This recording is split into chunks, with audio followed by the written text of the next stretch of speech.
told BBC Newsline they feel the sector was forgotten in the early days of the pandemic. Nurses and managers have described those initial weeks as frantic and challenging. Our health correspondent Mary-Louise Connolly and cameraman John Morrissey have been finding out what it's like in the eye of the coronavirus storm.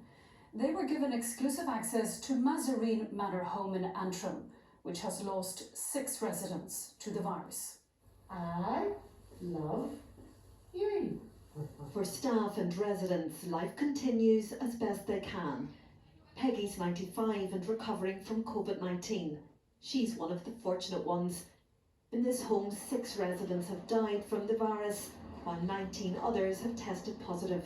It's challenging for everyone. It's hard for my children, you know, I'm afraid to get very close to them.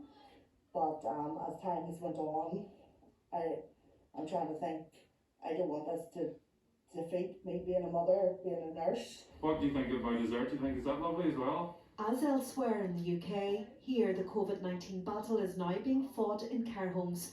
For those working on the front line, trying to access PPE and additional staff back in March was a struggle. It was extremely frustrating, and we were trying to make ourselves heard through a number of different mediums. I think people were listening, but I don't think people were responding initially. In a statement, the Department of Health says it wishes to thank those who work in care homes. It also points out that COVID-19 planning for the sector began at the same time as planning for hospitals, and that it would be unfair and inaccurate to suggest otherwise. Finally, it says representatives of the sector have been involved in departmental planning from an early stage, and that interim guidance was issued on March 13th. Remember I told you about the bad virus that was going around? Care homes, which are mostly privately owned, are now being supported by the local health trusts.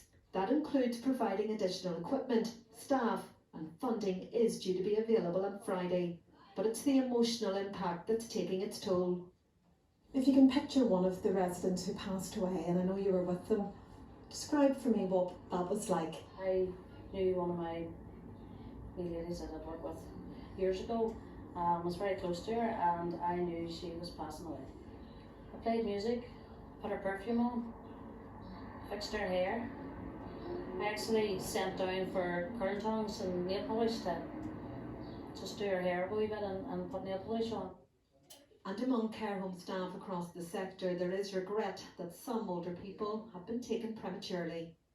I feel that we were left on our own. They were as if we were forgot. You know, we were forgot as well as the wee residents, you know. So could the sector have been better prepared, and have lessons been learned? I was playing catch up. I did have a little bit of information, but it's fair to say I gleaned information from what was going on across the water and beyond. In Italy and Spain? Yes, exactly. Yes, it is. Is that good enough? I think that part of it could have been better. So far, there have been 232 confirmed COVID-19 deaths in places just like this in Northern Ireland. That accounts for 45% of all coronavirus-linked deaths, a figure that's set to rise. Mary-Louise Connolly, BBC Newsline. Mary-Louise, you're in all of that PPE gear, so were the staff. Sum up what it was like being in the home.